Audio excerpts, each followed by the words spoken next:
Welcome. In this lesson, we're going to learn how to write the two equations of the two asymptotes that the hyperbola gets closer and closer to as it goes further and further away from the center. The one thing I want to mention, though, is I purposely wrote the equation of this hyperbola down because you're eventually going to get to some that don't show you the graph, and you need to be able to understand how to find the slope and a point on those lines. So for instance, this one happens to go through the origin. So we know both lines contain the point 0, 0. And we're going to use point slope form to write the equation.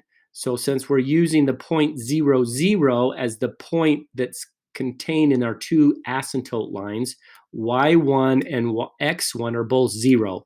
That's why I don't have anything minus after the y's or anything next to the x minus from the x's. But now, how do we calculate the slope?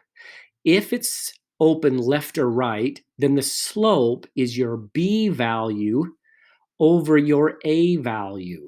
If it's open left or right, or if the x squared term is positive and you're minusing the y squared. So if x squared is positive, then it's going to be the b value over the a value. And make sure you always reduce. 2 over 4 reduces to 1/2. And there's always a positive slope and a negative slope. That's why I do the plus or minus. If it's opened up or down, or if the y squared is in front and positive and you're minusing the x squared, then you flip the slope. The a will be on top and the b will be on bottom. And we'll do one of those in just 1 second. But let's verify I've done this right. Keep it up. Very good. So now this one is opened up and down. Again, I've written the equation here because eventually you're not going to have the graph. And you need to realize that since the y squared is in front, that means it's opened up or down, which means that the a value will be on the top of our slope and the b value will be on the bottom of our slope. And remember, the a value is the square root of the number underneath the leading positive term, whether it's x or y squared, and the b value's squared, and it's underneath the second term that's being minused. So since y squared is positive in front, our a value 6, we're going to put that on the top of our slope. Since the b value second, square root of 9 is 3. 9 over 3, by the way, or sorry, not 9 over 3, 6 over 3. Square root of 36 is 6. Square root of 9 is 3. 6 over 3 reduces to a slope of 2. Again, we're going to have one that's positive, one that's negative, and we're going through the point 0, 0. So y1 and x1 are both 0, 0.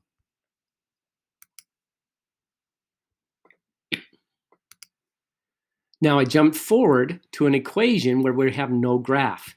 So the first question is it open right or left or up or down? Well, if the x squared is positive, it's open right and left, which means the a value will be on the bottom of our slope. So I'm going to have an a value on the bottom, and I'm going to have a b value on the top. And what is our a value?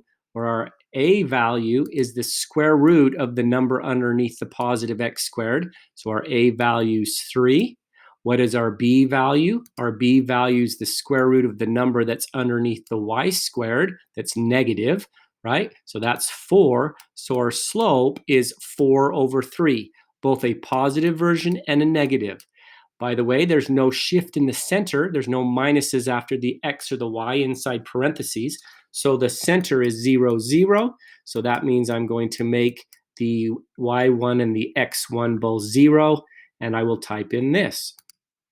Type in these two, positive 4/3, negative 4/3, both the y1 and x1, they're both 0 because it goes to the origin. All right, this is the hardest you'll see, and I like this one. It looks like we're going to have some square roots in our solution or in our slopes.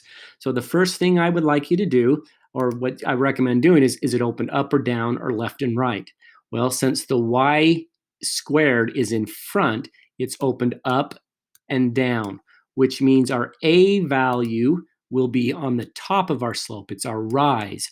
Our b value will be our run. So the b value is easy. I can square root 49. Square root of 49 is 7. So that's the run, which is really nice because our rise is the square root of 87. And I don't know what that is. It's not a nice number. So I'm just going to leave it as the square root of 87. By the way, that's divisible by 3.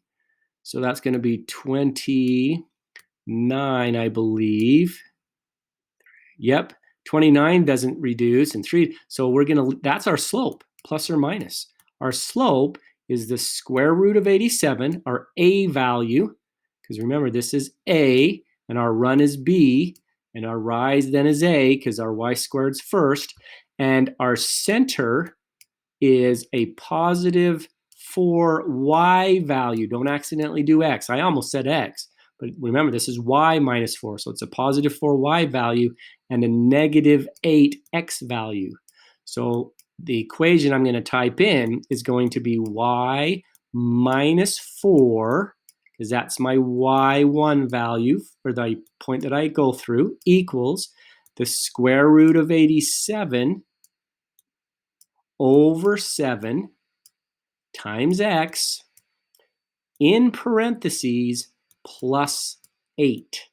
So x plus 8 in parentheses, right? X, because it minus a minus. The x value is negative 8. I minus the minus, it becomes positive 8.